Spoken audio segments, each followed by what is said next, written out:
This is 5 on your side at 4. Focused on you. Get ready for upgrades to the outdoor warning siren system in St. Louis. Close to $4 million going to replacing the aging technology. Thank you for joining us. I'm Brent Solomon. And I'm Kay Quinn. The city's emergency management department made the announcement this week as the region is in the midst of severe weather season. 5 on your side's Justina Coronel spoke with the agency's commissioner to learn more. She's live in downtown St. Louis. Justina? Well, I'm told the last system put in place was 24 years ago, so this is a much needed upgrade. Now, $3.9 million is being allocated toward the replacement and ongoing maintenance of the system. The city's emergency management commissioner, Sarah Russell, tells me there have been several inconsistent testing concerns, and their goal is to provide adequate coverage for emergency notifications. Currently has started the process of accepting bids from potential contractors. Now, there are 60 sirens throughout the city, but this may change depending on the technology chosen. Russell said the goal will remain the same, to warn people outside when severe weather is approaching. We want to make sure that the technology and the equipment is laid out correctly to reach all of the areas that we're looking to reach. We do want to primarily make sure that we get those outside spaces, park spaces, places where people congregate.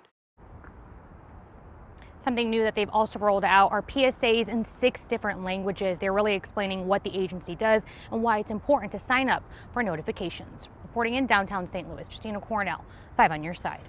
Yes, very important, Justina. Thank you. That announcement pretty timely as another round of storms heads our way. You're taking a live look at I-55 in Arnold as clouds thicken and temperatures remain cool. Chief Meteorologist Scott Connell is here with the Weather First forecast. Scott, you're looking at a couple of storms in the coming days. Yeah, we are looking at a few rounds of rain potentially here, but here's the deal. Not everybody is going to get each and every round of rain. Right now in St. Charles, clouds have been on the increase. We look down in Arnold, the clouds are actually thicker as you go to the south and southwest of St. Louis. And there is a look at your radar showing the rain. Now, not all of this on the northern and northeastern edge reaching the ground. Down towards Raleigh, you start to pick up a little light rain, but it really picks up as you head farther down Highway 63 towards Edgar Springs, then over towards Salem. You may get a little rain farther south and southwest of St. Louis through the evening hours, but the bottom line is this is kind of the focus area for at least the evening hours. Futurecast shows that area of rain. None of this is severe. It's not going to cause any big problems, and it tends to fade away towards midnight. As we head towards tomorrow morning, more development begins to take place just in time for the early morning rush hour. Some of this band of showers and thunderstorms could produce heavy rainfall as we head into tomorrow and as it lifts through the area during the morning hours. What we know is tomorrow morning we will be in a weather alert. Those morning showers and storms, they may have a little bit of hail, but it's mainly rain, and the thunder will be loud because it will be cool. Afternoon and evening storms are the ones to watch. And then between 4 and 11 p.m., maybe an intense storm or two developing south and southwest. We'll talk more about that in a few minutes. All right, Scott, we'll see you then. Just an hour ago, the state rested its case in the Thomas Kenworthy murder trial. He's accused of killing St. Louis police officer Tamaris Bohannon back in 2020. Our Christine Byers is live outside of the courthouse to bring us what jurors are now hearing from the defense. Christine. Brent, the day ended on a bit of a cliffhanger for jurors in this case. Defense attorneys took about 45 minutes to establish why their forensic psychiatrist is capable of diagnosing their client with a mental health disorder. And then court adjourned, which means jurors are going to have to wait until tomorrow to hear what went into that decision-making process. Thomas Kenworthy's mental health is the central issue in this case. He's pleaded not guilty by reason of mental defect. Today, Dr. Patricia Zaff says she spent 8 hours with Kenworthy during her review. She says she's diagnosed him with schizoaffective disorder. She also says she's evaluated about 250 defendants and doesn't always find that they have a mental defect.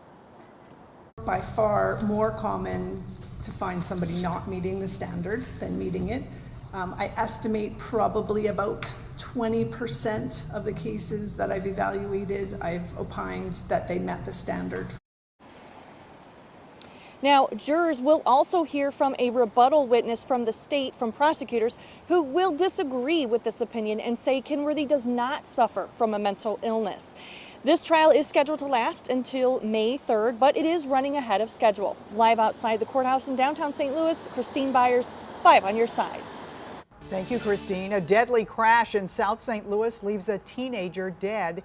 It's an update to a story we brought you on today in St. Louis. Police say 15-year-old Brian Corona Madrigal died after losing control of a car and slamming into a house on Gravois just before 11 last night.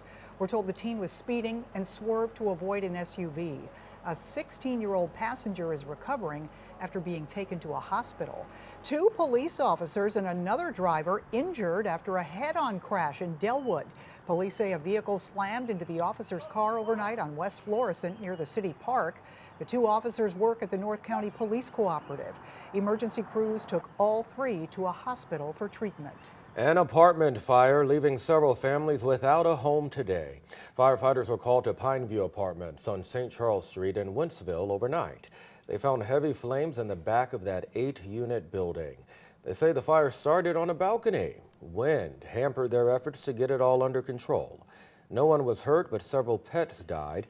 The American Red Cross now helping relocate the people who live there. Taking you to North St. Louis now, where investigators say it's too dangerous to find the source of this fire.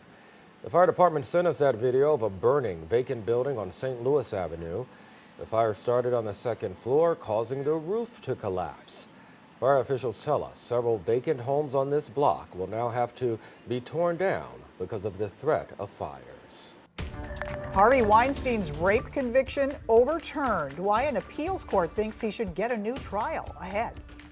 And the Supreme Court weighs immunity for Donald Trump. What the justices indicated during today's argument.